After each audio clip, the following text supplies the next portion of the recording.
guys, what's going on? My name is Mina and I'm here to try new things in real estate, do a whole bunch of mistakes, all the mistakes, all of them, so you don't have to. So in this video, we're gonna talk about the difference in investing between 1 to 4 units and like 5, 6 plus.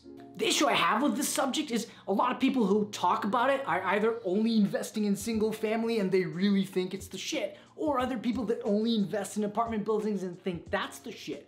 And the reality is you probably can make money on both ends of the spectrum, but I'm gonna share with you my experience over the past year. I started with duplexes and triplexes. I closed on 4plexes, 6plexes, and all the way up to 26 units. And I'll tell you the experiences I had so you can make your own goddamn decision.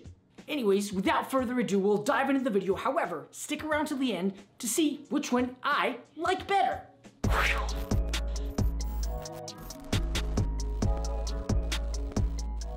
Okay, so battle number 1, acquisitions.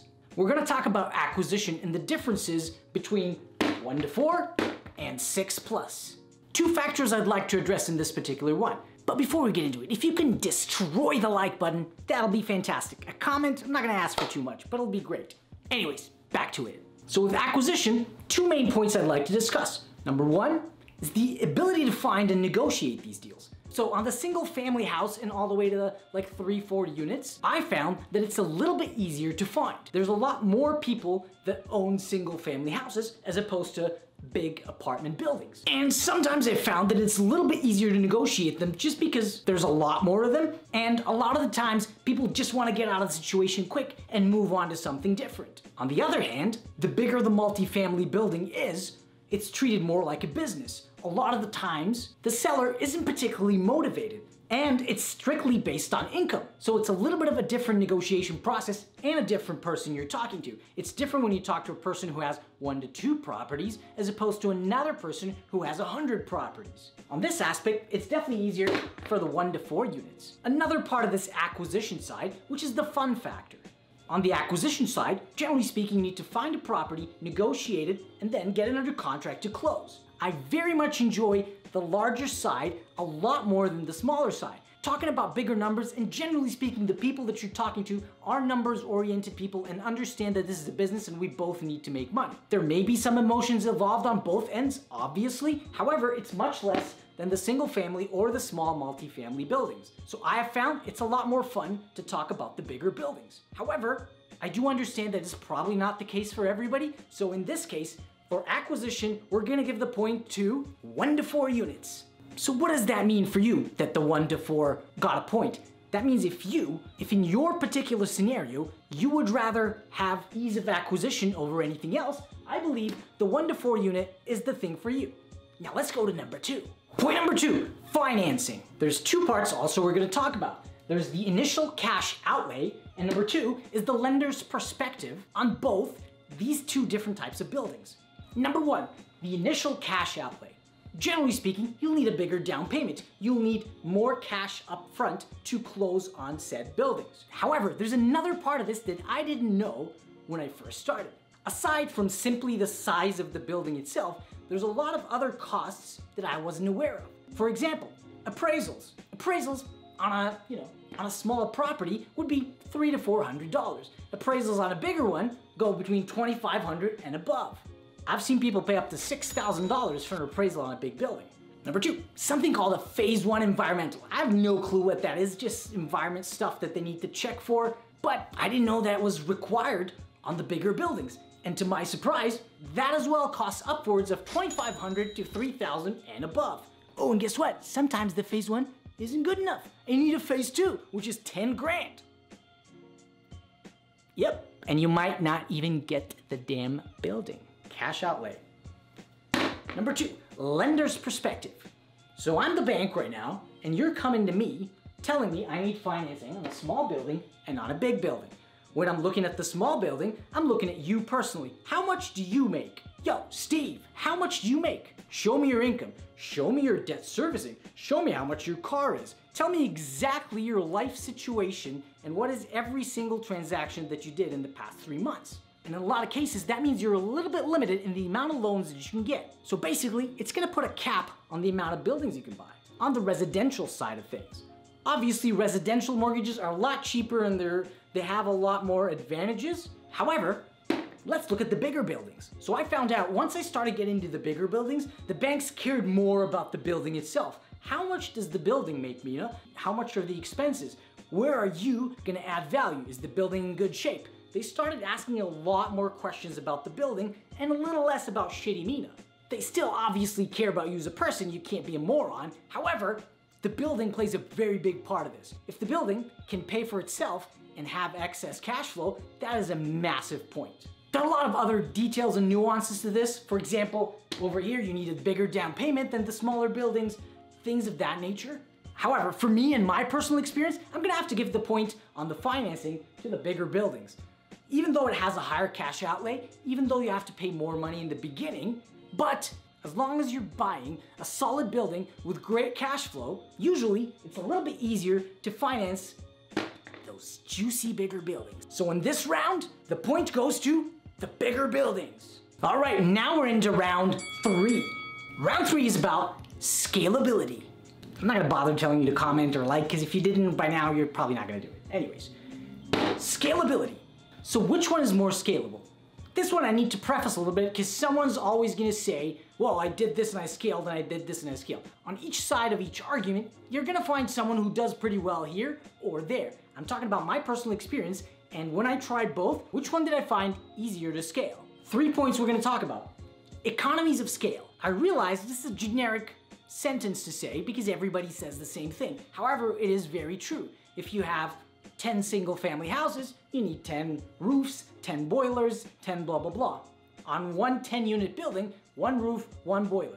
But Mina, it's more expensive. I understand it's more expensive. However, it's 1 problem to fix as opposed to 10 problems. And that's why it's easier to scale. Because if you have 10 single family, but they're all over the place, all of a sudden you have a managerial nightmare. Whenever it's 1 building, you just need 1 place, 1 manager. So, much easier. At least in my experience. Don't judge me. Second thing is the liquidity of the market. So in this particular case, single families and smaller buildings are a lot more liquid because generally speaking, they're a little cheaper and the barrier of entry is lower. However, if you're selling a 26-unit building for like $2-3 million, the barrier of entry is usually a little bit higher, due diligence required is higher, and deals take a little bit longer to put together. So if you own those, it's a little less liquid than owning a single family house. Single family house has a lot more people that want it than a 30-unit building. So liquidity goes to the smaller ones. Last thing is the vacancy burden. I see a lot of people that usually calculate their vacancies according to whatever province or city that you're in. Well, it's like vacancy 2%. I found that that's not generally true. Vacancy should be calculated a lot higher. Why? Because by the time someone leaves, sometimes the unit is vacant for a month or 2. Sometimes you need to do renovations. And sometimes, if you have a property manager, they're not able to do it on time. And sometimes, if you have a duplex, which is 2 units, if one guy's not there, you only have 1 vacancy, but that's 50% of your revenue. On the other hand, if you have a 30-unit building and 2 people leave, not as big of a deal. In this case, for the scalability aspect, in my opinion, it definitely goes to the bigger buildings. Now let's go to number 4. Now to the last one, the profit, which is arguably one of the most important factors in investing in real estate, because we all want to make some money. Nothing wrong with that. So in my experience, as you saw on my channel before, I bought this duplex right here in Windsor, bought it for 130, spent around 60, 70, and then appraised for 350. Definitely a lot of profit there in a percentage aspect. So what does that mean? Yes, I get 100% of my money out. Yes, I got extra profit on that. So it sounds like a fantastic deal. However, the gain on that was around $150,000 in terms of equity and cash out that I got, which is fantastic because the property was only worth 130. So that's massive returns here. However, percentages are not the only thing that matter unless you're gonna do it at massive scale. I also got a building which is 26 units. And even though the percentage might be the same or a little bit less, however, the profit on that is around $1.4 million. So percentages don't matter. It doesn't matter if you make 200% return on $5 if you can make 5% return on $3,000. Anyways, I got kicked out from my own goddamn office in my own goddamn house from a 3-year-old. So I'm gonna have to do this while walking, and you're gonna have to see that I'm actually a slob. So, what were we saying? We were talking about profit. Cool. An increased amount of units usually means, if you bought right, that you have more opportunities to add more value and henceforth more profit. So how does that work? Fantastic question, Mr. Stranger that I never met that didn't hit the like button. I see you there. Let's use 2 examples. And I'm quite biased here for the big multis before we really go on, just so you're aware. Let's use an example of a 20-unit building and a duplex, which is a 2-unit building. As we said earlier, the 20-unit buildings are looked at as a business. So what does that mean? It means your net operating income, or NOI, is your Bible. That is crucial to know the performance of your building. And the more the NOI increases, the more the value of your building directly increases. Now let's use that example. If you were able to raise the NOI on each unit of these 20 units by $100, that means each unit increased on a yearly basis by $1,200. And that's fantastic and all, but here's the secret, and it almost sounds illegal. That $1,200 on each unit in the 20 units is almost $500,000 in value. You could convince 20 people to add some value to their life for them to give you an extra $100, and you'll get $500,000 in value. Now, on the other hand, the duplex. You know the tenants, you have a great relationship with them. However, let's say you double that, so you do $200 per unit. You added massive value to their lives, and they're willing to pay you $200 extra each, which translates into $2,400 a unit on an annual basis. So let's guess, how much does that $2,400 in each unit value the building? Around $100,000. And if you're confused by the math, I'm using a hypothetical cap rate of 5% here, which in your market may be lower, maybe higher, it doesn't matter. But I'm just comparing apples to apples. But that's why the bigger multifamily is a game changer. And yes, some of you might say, well, man, if you get like 5 of these duplexes and you do that. Yes, I understand. But remember, we said economies of scale. It's harder to get I already said that. You didn't listen. God damn it.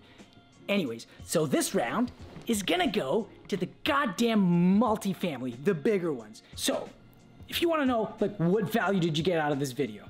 Look at each metric, see which one is the most important one for you, and then try. It might not be the exact thing that you're looking for. However, in my experience, when I tried both, this is exactly what I found. There are issues on both sides, and there's money to be made on both sides. You can buy single-family houses all over the country and make a lot of money if you have the proper systems in place. However, for me, for a beginner, and let's be honest, I'm kind of a slob and not very organized. So the best thing that worked for me, economies of scale. The bigger the building, the more value I can pack within a certain amount of visits or a certain amount of time spent on X project.